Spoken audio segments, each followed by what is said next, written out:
Good morning, students. Today we are going to discuss the Mendeleev's periodic table.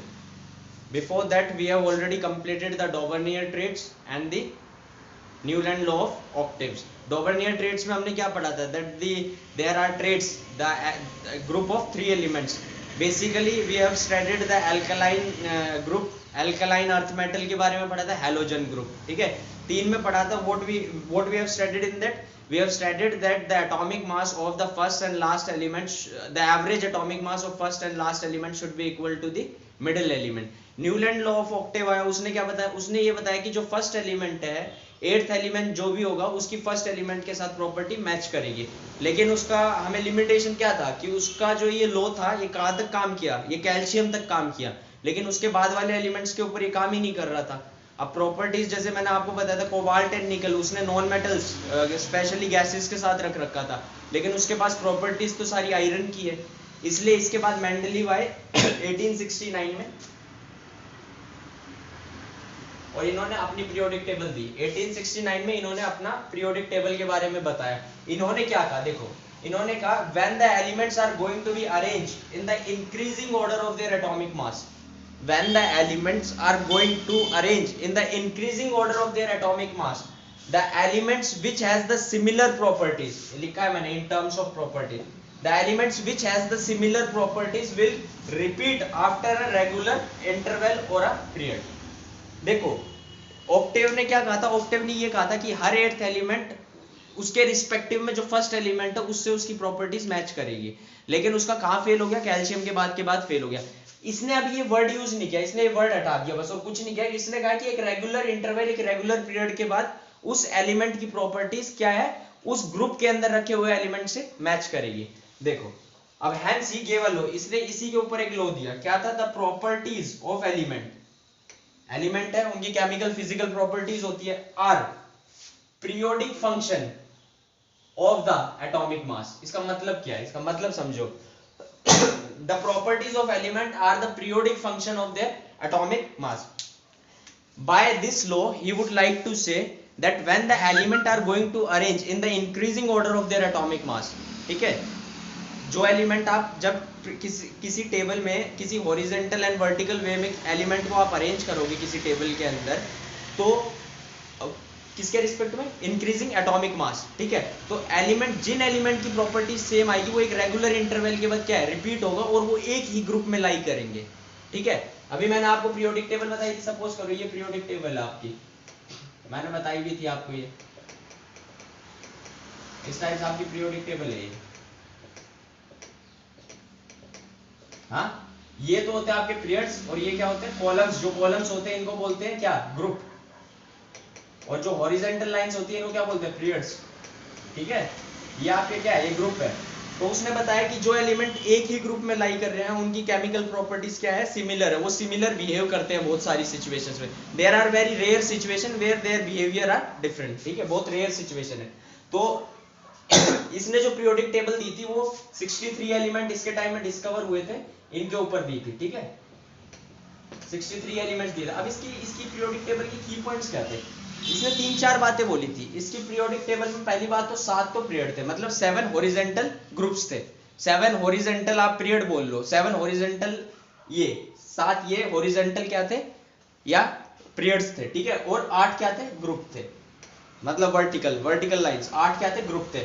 जिस 8 group में से जो 7th group है, जो लास्ट ग्रुप था, 8th ग्रुप, वो क्या था? वो ट्रांजिशन एलिमेंट का ग्रुप था. ठीक है, उस टाइम नोबल गैस डिस्कवर नहीं हुई थी, तो उसका जो लास्ट ग्रुप था वो ट्रांजिशन एलिमेंट.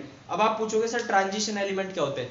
कभी पीरियोडिक टेबल खोल के देखना, ट्रांजिशन एलिमेंट पीरियोडिक टेबल के बिल्कुल बीच में रहते हैं. ठीक है, और इनकी टेंडेंसी रहती है कि ये मेल्ट करते हैं बहुत हाई टेम्परेचर के ऊपर. ये मेटल ही रहते हैं usually. Transition element are metals only. ठीक है, हाई टेम्परेचर के ऊपर ये मेल्ट करते हैं. ठीक है, ये usually combine with other compound या अदर एलिमेंट्स, दूसरे कंपाउंड या एलिमेंट के साथ कंबाइन होकर कलर्ड कंपाउंड बनाते हैं. ठीक है, कलर्ड कंपाउंड बनाते हैं. आप देखोगे मिलेंगे आपको बीच में बिल्कुल पीरियोडिक टेबल के. ठीक है, transition elements having similar properties come under same group. यही बात मैं बता रहा हूँ इतनी देर से आपको. मेंडलीव क्या कह रहा है? मेंडलीव कह रहा है एक रेगुलर इंटरवल या रेगुलर पीरियड के बाद क्या है वो एलिमेंट, जो जिस एलिमेंट की सिमिलर एलिमेंट्स, ये नहीं कहा सिमिलर एलिमेंट क्लोरीन. सिमिलर मतलब अगर सोडियम है तो सोडियम से ऊपर क्या है आपका hydrogen, helium, lithium, lithium, sodium, potassium. मतलब ये सिमिलर एलिमेंट है in terms of their properties, ठीक है, इनकी प्रॉपर्टी सेम है तो ये सेम ग्रुप में लाई करेंगे, ठीक है। अब दो कैरेक्टरिस्टिक्स थे उनको डिस्कस कर लेते हैं हम।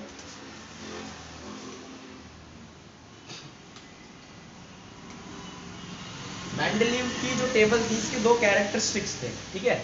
दो कैरेक्टरिस्टिक्स क्या थे जो मैंने लिख भी रखा है। इसकी टेबल के बीच में ना गैप्स थे, gaps in the periodic table. और दूसरा जो इसका था कि रॉन्ग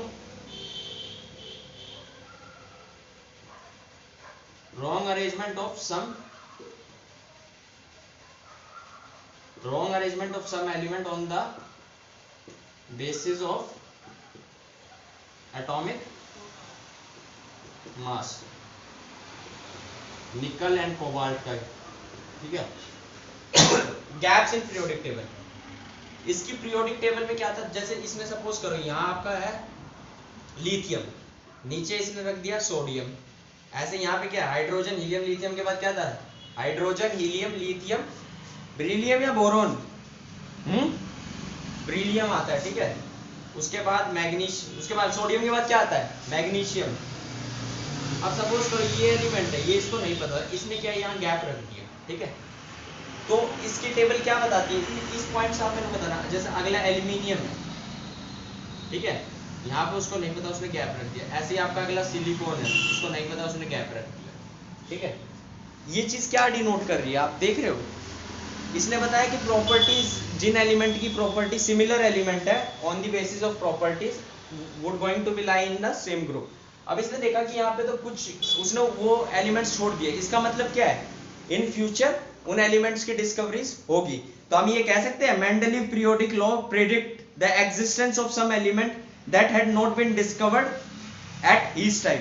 तो हम बता सकते हैं ना कि as per the Mendeleev laws or by seeing the Mendeleev's table we can say that Mendeleev have already predicted the future knowing elements, ठीक है। उसने कुछ एलिमेंट्स थे, इनको जो स्पेस खाली है इनको इसने नाम भी दिया था, इनको नाम दिया था इसने, जैसे यहाँ पे कोई एलिमेंट आना था एल्यूमिनियम के नीचे, तो उसने दिया था एक नाम इक्का एल्यूमिनियम,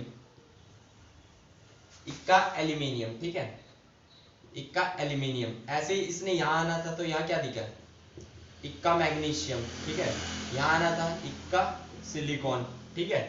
ऐसे ही इसने नाम दिए थे ये अलग अलग इक्का बोरोन। ये जो इक्का वर्ड है ये संस्कृत से ड्राइव किया गया है और इसका मतलब होता है फर्स्ट, मतलब इक्का ये जो वर्ड है ना इसका मतलब होता है फर्स्ट, संस्कृत से ड्राइव किया गया है। इसका कहने का मतलब ये है कि एल्यूमिनियम तो फर्स्ट रहेगा ही रहेगा इस ग्रुप में, ठीक है। इसके बाद जो भी एलिमेंट डिस्कवर करोगे इसके बाद आएगा, ठीक है। यही था इसका जो मेन काम था। और दूसरा wrong arrangement of some of the element on the basis of atomic mass. आप देखोगे कि इसकी टेबल के अंदर जो निकल और कोबाल्ट थे उनको ना गलत प्लेस किया गया था। जैसे आप बात करोगे कोबाल्ट, कोबाल्ट का 58.9 है, कोबाल्ट का जो एटॉमिक मास है दैट इज 58.9 और इसका है 58.7, ठीक है। निकल का जो है वो 58.7 है और कोबाल्ट का क्या है 58.9। इसने कोबाल्ट को पहले रख दिया, निकल को बाद में रख दिया, इस चीज को भी इसने एक्सप्लेन नहीं किया, ठीक है। अब आप जब 11th पे जाओगे तो there are some more scientist that will going to be come and वो प्रॉपर मॉडर्न पीरियोडिक टेबल बनाते हैं। लेकिन जो मॉडर्न पीरियोडिक टेबल की नींव रखी थी, जो नींव रखी गई थी और जो बेस रखा गया था वो किसने रखा था, मेंडलीव ने ही रखा था, ठीक है। एनटीएससी में क्वेश्चन आ सकता है who has put up the base for the periodic table, modern periodic table, तो क्या लिखोगे मेंडलीव ने रखी थी बेस, ठीक है। इसके लिए कोई डाउट इसके अंदर, इतने के अंदर कोई डाउट है तो पूछिए। इसी में हम मेरिट्स और डीमेरिट्स और कर लेते हैं। इसकी टेबल की कुछ मेरिट्स है कुछ डीमेरिट्स है, ठीक है। मेरिट्स तो आप बता भी दोगे ज्यादातर।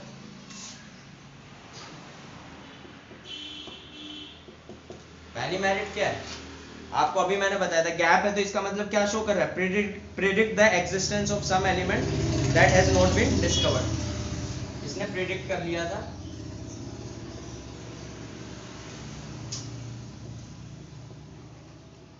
Predict some of the future non elements, मैं लिख सकता हूँ ये चीज, predict some of the element that is not going to be discovered during his time. तो ठीक है, इसने प्रिडिक्ट किया और बाद में वो डिस्कवर भी हुए। दूसरा पॉइंट क्या लिखोगे आप, दूसरा क्या है इसका, दूसरा आप ये लिख सकते हो ना, मेंडलीव ने ये क्या है,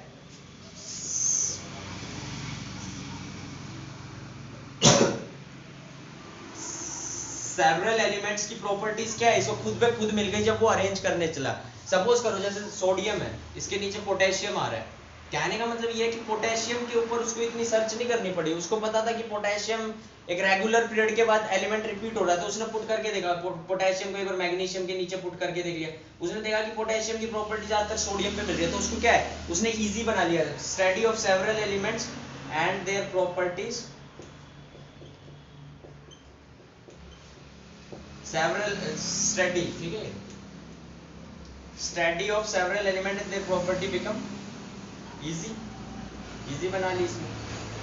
तीसरा क्या है, तीसरा आप क्या बता सकते हो, बताओ, जो बाद में नोबल गैस डिस्कवर हुई थी, नोबल गैस क्या है, जो अपनी ऑक्टेट खुद बनाती है, जो स्टेबल रहती है, ठीक है, जो अपनी स्टेबल फॉर्म में मिलती है, ठीक है, वो क्या है, इजीली एक्यूमुलेट हो गई इसकी टेबल के अंदर, ठीक है, नोबल गैस को लास्ट कॉलम दे दिया गया, लास्ट ग्रुप दे दिया गया था, तो ये इजीली एक्यूमुलेट हो गई। डीमेरिट्स क्या बता सकते हो आप, डीमेरिट्स आप ये बता सकते हो, पहली तो position of isotopes could not been explained. देखो कार्बन आइसोटोप्स आपको पता है क्या होता है, आइसोटोप्स क्या होते हैं, which have same atomic number but different atomic mass, जैसे कार्बन है 12C C612, मतलब कार्बन जिसका 12 मास है, कार्बन C613 भी होता है, C614। इन आइसोटॉप्स की पोजीशन के बारे में इसने कोई बात नहीं की। दूसरा, इसने हाइड्रोजन को सबसे ऊपर उठा के रख दिया, इसने हाइड्रोजन की पोजीशन के बारे में कुछ नहीं बताया, वो एक नॉन मेटल है, उसको फर्स्ट ग्रुप में रखा गया, ना तो उसकी प्रॉपर्टी मिलती है, उसके बारे में इसने कुछ नहीं बताया। और लास्ट क्या है, एक और पॉइंट आपको मिनिमम पता होना चाहिए, 3 तो पॉइंट, एक आपको मैंने अभी बताया था रॉन्ग ऑर्डर ऑफ एटॉमिक, ये एक्सप्लेन नहीं किया इसने काफी एलिमेंट्स का, ठीक है, तो इतना आपको आना चाहिए, दैट इज अब all about Mendeleev's periodic table. आपको लिखना आना चाहिए, पहली चीज मेंडलीव की पीरियोडिक स्टेटमेंट पता होना चाहिए आपको, फिर उसके लॉ की स्टेटमेंट, जो बुक लॉ की स्टेटमेंट देखो ये है जो है वही आपको लिखनी है, क्योंकि वो उसी ने ही दिया था वो लॉ, ठीक है, जो ये रहता है ना, इट स्टेट्स दैट, इसका मतलब वो डेफिनेशन है वो आपको सेम लिखनी है, लॉ जो भी होगा उसको हमेशा सेम लिखो, जैसे न्यूटन के 3 लॉ है, उनकी डेफिनेशन आप अपने मन से नहीं लिख सकते, जो है स्टेटमेंट वही दोगे आप, हाँ you can explain in your language, इसको फिर आप नीचे एक्सप्लेन करोगे इसके लॉ को, ठीक है, मेंडलीव लॉ को क्या बता रहा है क्या नहीं, इसके की पॉइंट्स बताओगे, इसके बाद आप की पॉइंट्स के बाद आप इसके फीचर्स बताओगे, 2 फीचर गैप दिया था इसने टेबल के बीच में और रॉन्ग अरेंजमेंट ऑफ एटॉमिक मास, उसके बाद आप मेरिट्स और डीमेरिट्स बताओगे, ठीक है। तो आज के लिए इतना ही, that's all, and be prepare for your exam, और एनटीएससी का भी 13 तारीख को पेपर है, तो आप लोग ढंग से पढ़िए, ढंग से तैयारी कीजिए, all the best for your NTSC exams, ये सब एनटीएससी में पूछा जाता है, तो आपको मेहनत करनी है इस पर, ठीक है, बोर्ड के लिए भी मेहनत करनी है, आपको पता है, देखो आपका स्कूल, देखो आपको एक चीज बताता हूँ, अब पढ़ा रहा हूँ तो आपको बता भी देता हूँ, एक चीजें यूजुअली ऑनलाइन में डिस्कस कम करता हूँ स्कूल स्टूडेंट्स के साथ। देखो क्या होता है, ये आप देख रहे हो, किसका ग्राफ है, ये मैंने आपको पहले भी बताया था, किसका ग्राफ है, ये 0 है आपका, ये 1 है, ये 90 है, ये आपको बताया था ना, किसका ग्राफ है, साइन का ग्राफ है, आपको बताया था। देखो जो सक्सेस होती है ना, इसको सक्सेस ग्राफ भी बोलते हैं, ये मैंने आपको पहले क्लास में बताया होगा, जो सक्सेस ग्राफ होता है, देखो 0 से आप उठोगे यहाँ पहुंचोगे, सिचुएशन ऐसी भी आएगी when you are going to fall, और ऐसी भी सिचुएशन आएगी कि आप गड्ढे में ही गिरते जाओगे, लेकिन इस स्टेज पे आके जो आदमी उठ जाता है उसका भविष्य उज्जवल है, इस स्टेज से जो आदमी उठेगा ना वो फिर हारेगा नहीं, उसको सक्सेस डेफिनेटली ही मिलेगी। यूजुअली क्या होता है, 99.99% लोग यहाँ पे आके छोड़ देते हैं इस स्टेज पे आके, और यहीं से ही आपकी मेहनत, हार्ड वर्क जो बोलते हो ना, आपका patience, your hard work, your sincerity, यहीं से ही दिखती है ये सब। तो आज के लिए इतना ही, धन्यवाद, हैव अ गुड डे।